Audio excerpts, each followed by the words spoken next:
نے اپنی سوتیلی ماں پر بھی پاپ کی نظر ڈالی، اس کی پاپ کی گندی نگاہ سے اس کی سوتیلی ماں بھی محفوظ نہ رہی۔ اس نے اپنے والد کو جو صحابی تھے بڑھاپے میں دکھ دیے، تکلیفیں دی، اذیت دی اس اعتبار سے کہ اللہ اکبر، اپنی ماں پر اس نے پاپ کی نظر ڈالی۔ یہ یزید ہے، یزید، اس سے زیادہ اور میں کیا کہوں۔ یہ اتنا ہی نہیں بلکہ اس نے کعبۃ اللہ پہ پتھر برسوائے، پتھر مارے گئے کعبۃ اللہ پر۔ اسی طریقے سے اسی پر بس نہیں، رسول اللہ کے روضے کے قریب اس نے جانور، گھوڑے، اونٹ بندھوائے اور گھوڑے اور اونٹوں نے پیشاب کیا مسجد نبوی کے اندر۔ اس کے حکم سے یہ وہ انسان تھا جسے یزید کہتے ہیں۔ آپ سوچتے ہوں گے کہ علماء اہل سنت یزید سے اتنی نفرت کیوں کرتے ہیں؟ وہ ماں پہ پاپ کی نظر ڈالنے والا، وہ رسول اللہ کے مدینے کی حرمت کو پامال کرنے والا، وہ کعبۃ اللہ کی حرمت کو پامال کرنے والا، اسے یزید کہتے ہیں۔ اور حسین کسے کہتے ہیں؟ حسین وہ ہے، اللہ اکبر، جس کو رسول اللہ نے اپنی گود میں اٹھایا، یعنی ماں کے شکم سے نکل کر، امام حسین کی عظمت کو سمجھو، ماں کے شکم سے نکل کر سب سے پہلے امام حسین کو ام الفضل کے بعد جس مرد کی گود میں دیا گیا ہے وہ گود محمد رسول اللہ کی گود ہے۔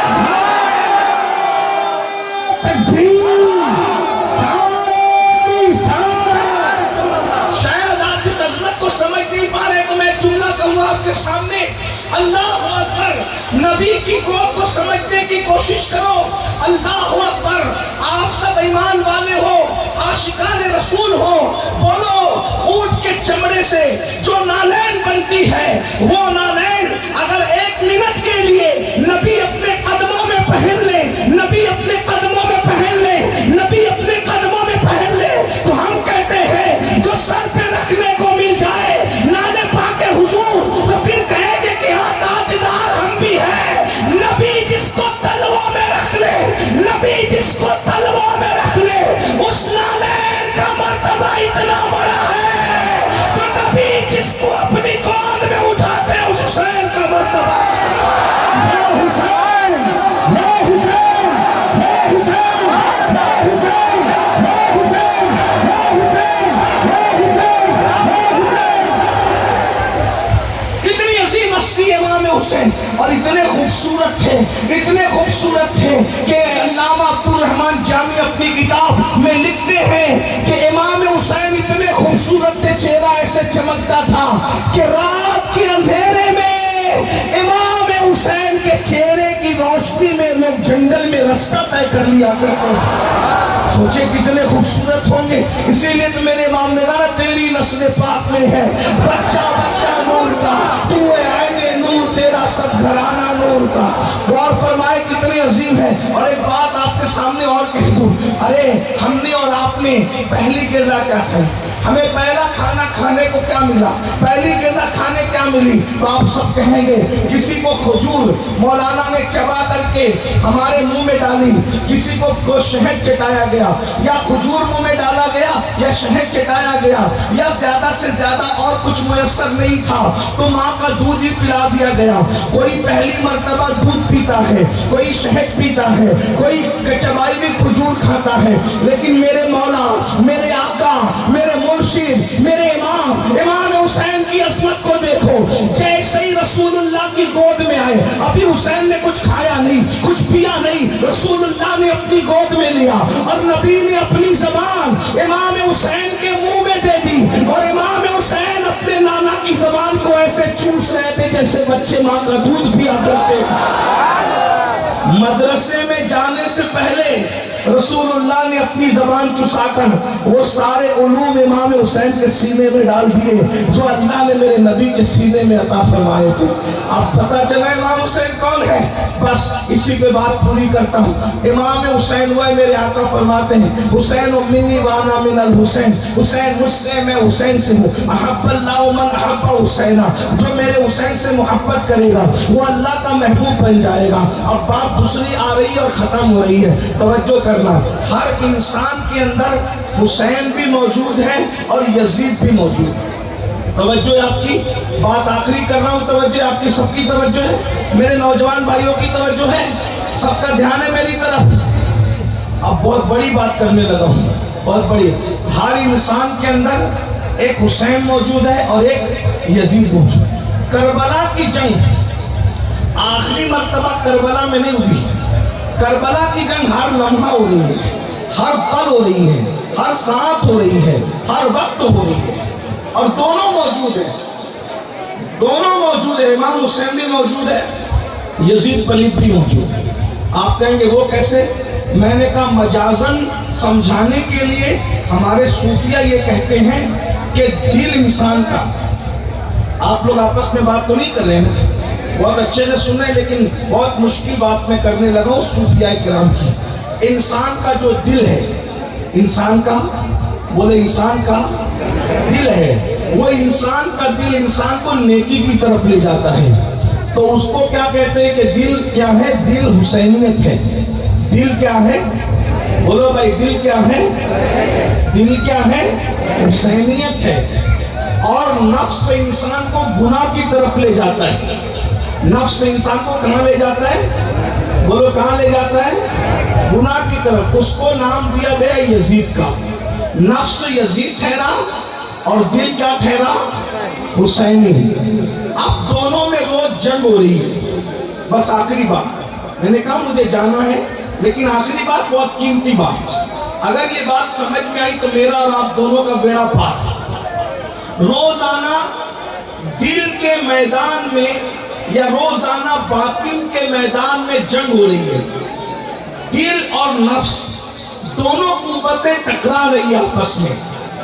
اب آپ اگر باطن کے میدان میں یا یوں کہہ لیں تصور کے میدان میں, خیالات کے میدان میں, تخیل کے میدان میں اگر آپ امام حسین کے ساتھ کھڑے ہیں تو میدان محشر میں بھی آپ امام حسین کے ساتھ اٹھائے جائیں گے. کس کے ساتھ اٹھائے جائیں گے؟ بولو کس کے ساتھ اٹھائے جائیں گے؟ امام حسین سے مل کے بولو کس کے ساتھ اٹھائے جائیں گے؟ امام حسین کے ساتھ. امام حسین کا نام لے لو, کیونکہ امام حسین کے 11ویں نمبر کا بیٹا حسن حسینی سید غوث پاک کہتے ہیں جو میرا نام لیتا ہے اللہ اس سے مصیبت دور کر دیتا ہے. جب بیٹے کا نام لے کر مصیبت دور ہوتی ہے تو بابا کا نام لے کر مصیبتیں کیوں دور نہیں ہو سکتی؟ بولو بھائی, ہو سکتی ہے کہ نہیں ہو سکتی؟ تو چلو ہم سب مل کر کے دونوں شہزادوں کا نام لیتے ہیں, یا حسن یا حسین, یا حسن یا حسین, یا حسن یا حسین, یا حسن یا حسین, یا حسن یا حسین. غوث پاک کا نام لینے سے مصیبت دور ہوتی ہے, تو ان آقاؤں کا نام لینے کی کیا بات ہے؟ توجہ ہے آپ کی. آپ خیالات کے میدان میں جو جنگ ہو رہی ہے اس میں اگر آپ امام حسین کے ساتھ کھڑے ہیں تو محشر میں بھی آپ امام حسین کے ساتھ اٹھائے جائیں گے. اور اگر آپ خیالات کے میدان جنگ میں یزید کے ساتھ کھڑے ہیں تو قیامت کے دن آپ کس کے ساتھ اٹھیں گے؟ بولو بھائی کس کے ساتھ اٹھیں گے؟ بولو بھائی, بولنا تو پڑے گا, کس کے ساتھ اٹھیں گے؟ یزید کے ساتھ اٹھیں گے نا.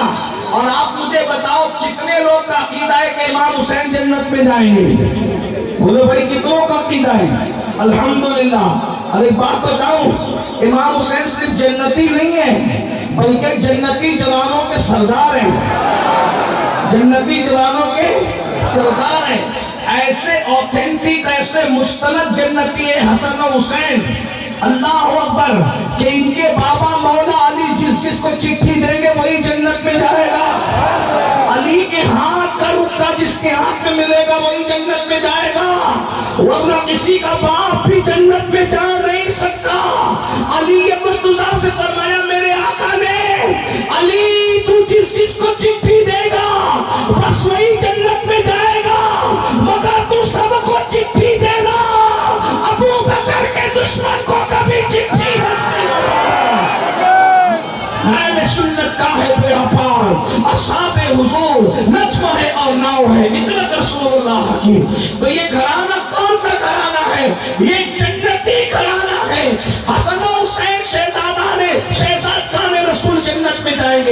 بولو یزید کہاں جائے گا؟ بولو کہاں جائے گا؟ سب مل کو بولو کہاں جائے گا؟ یزید پلید لعنتی کہاں جائے گا؟ سب مل کے بولو کہاں جائے گا؟ جہنم میں جائے گا۔ یزید کبھی جنتی ہو نہیں سکتا۔ ارے ماں کا غدار جب جنت میں نہیں جائے گا تو سیدہ فاطمہ کا غدار جنت میں کیسے جا سکتا ہے؟ بتاؤ بھائی، ارے جب کوئی مرغی اور چڑیا پر ظلم کر کے مار دے تو وہ جنت میں نہیں جائے گا، تو جو نبی کے شہزادے کو مار دے وہ کیسے جنت میں جا سکتا ہے؟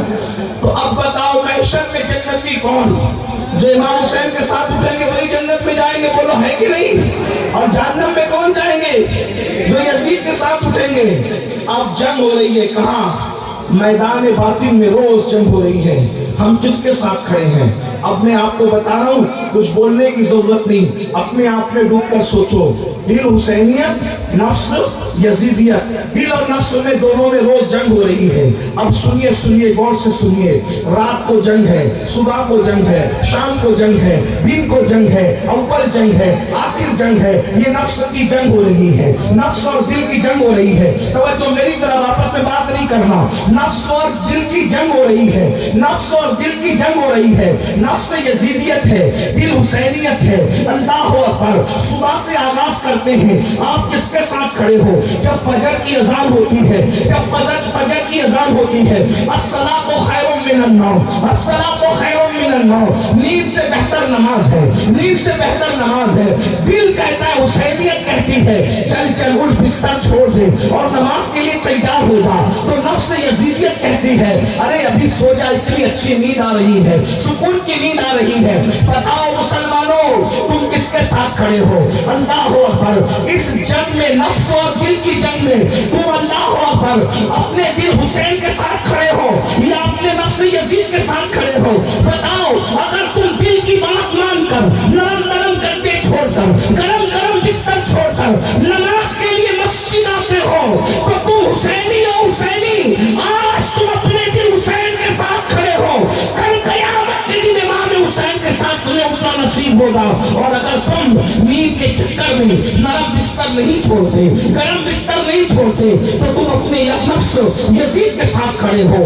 آج تم نیند کے معاملے میں یزید کے ساتھ کھڑے ہو، میدان محشر میں یزید کے ساتھ اٹھنے کے لیے تیار ہو جاؤ۔ مولانا بچا نہیں سکیں گے، مولانا بچا نہیں سکیں گے۔ پیر صاحب بھی تمہیں یزید کے خیمے سے کھینچ کر امام حسین کے خیمے میں نہیں لا پائیں گے۔ کیوں؟ اس لیے کہ دنیا میں تمہیں اللہ نے اختیار دیا، نفس کو دیا یہ یزید ہے، دل کو دیا یہ حسینیت ہے، اب تمہارے اختیار میں ہے۔ اللہ اکبر، ارے نادان، تو اپنی مسجد میں نہیں جاتا سجدہ بچانے کے لیے۔ امام حسین تو مدینہ چھوڑ کر کربلا گئے تھے سجدہ بچانے کے لیے، وہ سینکڑوں کلومیٹر طے کرتے ہیں سجدہ بچانے کے لیے، اور تو چند قدم چل کر مسجد میں نہیں جاتا سجدہ بچانے کے لیے۔ بتا میرے بھائی کہ تو امام حسین کے ساتھ کھڑا ہے کیا تو یزید کے ساتھ کھڑا ہے؟ میں تمہیں یزیدی کہنے نہیں آیا، اتنی ہمت میرے اندر نہیں ہے۔ اللہ کہے تم سب حسینی ہو، تمہاری نسلیں حسینی رہے، لیکن ایک بات تو سچی ہے نا۔ اللہ اکبر، بولو، یزید تو نماز مٹانا چاہتا تھا، یزید تو سجدہ مٹانا چاہتا تھا، یزید تو مسجدوں کو بند کرانا چاہتا تھا، یزید تو کلمے کو جو ہے وہ اس کی حقانیت کی آواز کو دبانا چاہتا تھا۔ میرے امام نے اللہ اکبر علی اکبر جیسا بیٹا قربان کیا۔ میری قوم کے جوانوں، اللہ تمہیں جب اولاد دے گا تو تمہیں پتا چلے گا کہ بیٹا کتنا قیمتی ہوتا ہے۔ جوان بیٹا اگر زور سے بائک چلا لے تو دل کی دھڑکنیں تیز ہو جاتی ہے، سفر میں دل نہیں لگتا، تقریر میں دل نہیں لگتا کہ میرا بچہ میرے سامنے تیزی سے بائک بھگا کر کے گیا تھا۔ سوچو، جب بچے زور سے بائک بھگاتے ہیں تو باپ کا دل نہیں لگتا۔ امام حسین کے دل نے کیا کہا ہوگا؟ علی اکبر جیسا جوان مٹی میں قربان کر کے امام حسین نے عبادت بچائی، اسلام بچایا، دین بچایا۔ اب تم کس کے ساتھ کھڑے ہو؟ میرے بھولے نوجوانوں، اتنے بھولے مت بنو۔ اب نماز یزیدیت نہیں ہے، نماز حسینیت ہے۔ اب تم نماز نہیں پڑھتے تو تم حسینیت سے دور ہو۔ چاہے محرم کے 10 جلسے نہیں 10 جلسے کر لو. اگر تم نماز نہیں پڑھتے تو تم یزیدی نہیں ہو، لیکن یہ کردار کے اعتبار سے یزید کے ساتھ کھڑے ہو. اب بتاؤ میدان محشر میں تم یزید کے ساتھ اٹھو گے تو کیا رسول اللہ تمہاری شفاعت کریں گے؟ سیدہ فاطمہ تمہاری شفاعت کریں گی؟ امام حسن تمہاری شفاعت کریں گے؟ امام حسین تمہاری شفاعت کریں گے؟ اب میں تم سے پوچھتا ہوں پھر 10 منٹ کا ٹائم کیوں نہیں نکالتے؟ آپ سردی میں اتنی بارش میں بھیگ بھیگ کر جلسہ سن رہے ہو، نا؟ سید کی تقریر سن رہے امام حسین کے حوالے سے. بولو جب 3 گھنٹہ بارش میں بھیگ سکتے ہو تو 10 منٹ اللہ کی نماز کے لیے نہیں نکال سکتے؟ صرف 10 منٹ کا ٹائم لگتا ہے. بنگال والوں، جس دن تم نماز کی طرف آؤ گے تمہاری روزی کا ٹینشن دور ہو جائے گا، رشتوں کا ٹینشن دور ہو جائے گا، بلاؤں کا ٹینشن دور ہو جائے گا، تکلیفوں کا ٹینشن دور ہو جائے گا. تم غربت کی چکی سے نکل جاؤ گے. ارے نادان، جس سجدے سے اللہ ملتا ہے اس سجدے میں کیا نہیں ملتا؟ ارے باپ میں تمہیں بتاؤں، یزید شراب پیتے پیتے مرا ہے. توجہ، یزید شراب پیتے پیتے مرا ہے. حسین سجدہ کرتے کرتے دنیا سے گئے. حسین نے بتایا جو سجدہ کرتا ہے وہ میرا ہے، جو شراب پیتا ہے وہ یزید کا. یا حسین، یا حسین، یا حسین. تو نبی بیٹوں کے حصے سے کس کو لے گئے؟ امام حسن اور امام حسین. اسی لیے ایک جنگ میں مولا علی نے کہا تھا، مولا علی کے تقریباً 18-19 بیٹے تھے. سب کو بٹھایا، بولا علی کا کون بیٹا ہے جو اکیلے میدان میں جا کر 60,000 کے لشکر سے لڑے گا؟ تو امام حسن اٹھے، کہا کہ ابو میں لڑوں گا. آپ نے میں حسن تم سمجھے گی میری بات؟ میرے لاڈلے بادشاہ حسن نے میری بات پہ توجہ نہیں دی. کیوں؟ آپ نے کہا نا علی کا کون بیٹا جا کر لڑے گا. تو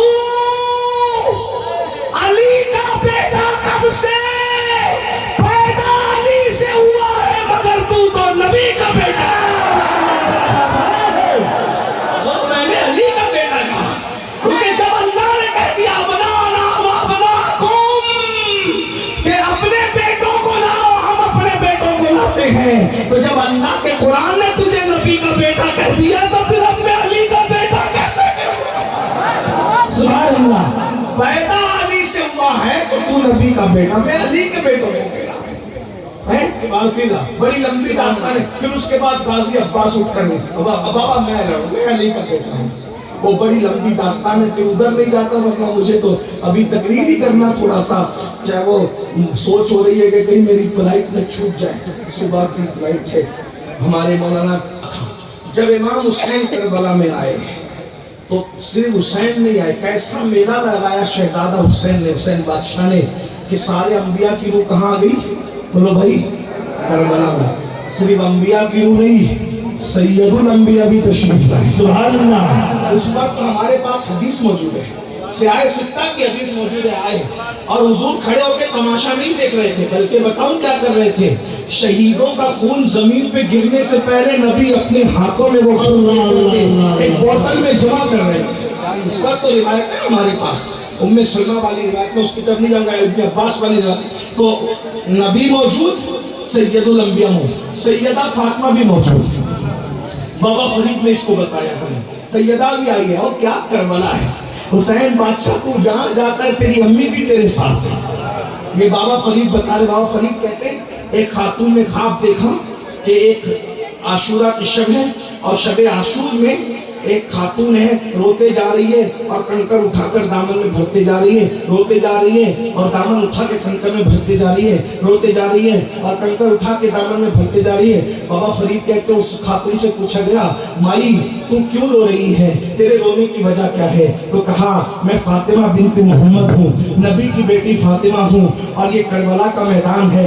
میرا حسین کل زخمی ہو کر اسی جگہ پہ گرے گا، اسی جگہ پہ میرا شہزادہ زمین پہ آئے گا. تو میں ماں ہوں نا، مجھے ڈر لگتا ہے جب میرا حسین اپنی سواری سے زمین پہ آئے گا تو اس کو کوئی کنکر نہ چھپ جائے، تو اس کے گرنے سے پہلے میں کربلا کے کنکر اٹھا کر اپنی گود میں رکھ رہی ہوں تاکہ میرے شہزادے کے بدن پہ کنکر نہ چلے. تو صرف نبی نہیں ہے، سید الانبیاء بھی ہے، سیدہ فاطمہ بھی ہے، علی مرتضیٰ بھی ہے، امام حسن بھی ہے، اللہ پر جعفر طیار بھی ہے. اور کس کس کا نام لوں؟ بلکہ یہ کہہ دوں اللہ اکبر. توجہ فرمائے, ذرا توجہ فرمائے, ذرا توجہ فرمائے. نبی نبی نبی نبی نبی عرش پر جا کر جس دن اس پر قدم رکھ دیتے ہیں وہ عرش کیا بن جاتا ہے؟ عرش معلا. کیا بن جاتا ہے؟ عرش معلا. کیا بن جاتا ہے؟ نبی نے قدم رکھے معراج میں تو عرش کیا بن گیا؟ عرش معلا. اور جب کربلا میں آ کر قدم رکھتی ہے تو کربلا کیا بن گئی؟ کربلا معلا. ہم بھی کربلا کو معلا کہتے ہیں, لیکن ایک جملہ اور عرض کر دوں آپ کے سامنے. نبی عرش پر گئے مگر آ گئے, مگر نبی گئے تو کربلا تھے. حسین سے اتنا پیار ہے, آئے یا اپنی خوشبو وہاں بکھیر آئے ہیں. اس کے سبحان اللہ, کیا کہہ سکتے اس کے بارے میں؟ اللہ اکبر. تو امام حسین کو جب کہا یزیدیوں نے 9 محرم کو جنگ کرنے کا, ہم تو پیدا اس لیے ہوئے تھے, لیکن آج جنگ نہیں کریں گے, کل کریں گے. کل 10ویں محرم ہے, عاشور ہے, کل جنگ کریں گے. اور اس بہانے ہم کو ایک رات ایک نائٹ مل جائے گی. کس لیے ملے گی؟ پراپرٹی کا حساب کتاب کرنے نہیں, بچوں کو چومنے نہیں, بیویوں کے ساتھ وقت گزارنے نہیں, بہنوں کے ساتھ بیٹھ کر بات چیت کرنے نہیں. کیوں؟ کہا ہمیں عبادت بہت پسند ہے. ہمیں ایک رات مل جائے گی تو دل کھول کے تلاوت کر لیں گے, دل کھول کر سجدے کر لیں گے, دل کھول کے تسبیح و تحلیل کر لیں گے. پھر وقت ملے نہ ملے, پھر ٹائم ملے نہ ملے, اپنے آپ سے پوچھتا ہوں امام حسین کو ٹائم نہیں ہے, وہ تو ٹائم لے رہے ہیں تلاوت کے لیے, وہ تو ٹائم لے رہے ہیں عبادت کے لیے, وہ تو ٹائم لے رہے ہیں ذکر اذکار کے لیے. اور ہمارے پاس ٹائم ہو کر کے ہم گیم کھیلنے میں, پب جی کھیلنے میں وقت گزار رہے ہیں, نہ درود پڑھتے ہیں, نہ اللہ کا ذکر کرتے ہیں, نہ نماز کے ٹائم نکالتے ہیں. بہت معذرت کے ساتھ کہتا ہوں, یزید اتنا گندا جس نے مسجد نبوی میں گھوڑے باندھ کر کے پیشاب کروایا, گوبر کروایا, اس یزید کے ساتھ اٹھو گے؟ اس کے ساتھ اٹھ لیتے ہیں. لڑکیوں سے پیار کرتے رہو گے, حرام کاری کرتے رہو گے, ہمارا کیا بگڑتا ہے؟ مولوی کا کچھ نہیں بگڑتا. یہ جلسے اسی لیے ہیں کہ ہم اللہ کو گواہ بنا رہے ہیں, اللہ ہم اپنی ذمہ داری پوری کر رہے ہیں, ہم ان کو سچ بتا کے جا رہے ہیں. زنا کرو گے قیامت میں یزید کے ساتھ اٹھو گے, لڑکیوں کے ساتھ حرام تعلقات قائم کرو گے یزید کے ساتھ اٹھو گے, نماز نہیں پڑھو گے یزید کے ساتھ اٹھو گے, ماں باپ کا دل دکھاؤ گے یزید کے ساتھ اٹھو گے, جوا کھیلو گے یزید کے ساتھ. ارے جوا کھیلنے والوں کے لیے تو میں کئی بار بیان کر چکا, امام غزالی نے لکھا ہے جو دنیا میں جوا کھیلتے ہیں قیامت کے دن ان کے ہاتھ سور کے خون میں رنگے ہوں گے, خنزیر کے خون میں رنگے ہوں گے. تم جوا کھیلتے ہو, بتاؤ جب تمہارے ہاتھ جوا کھیلنے کی وجہ سے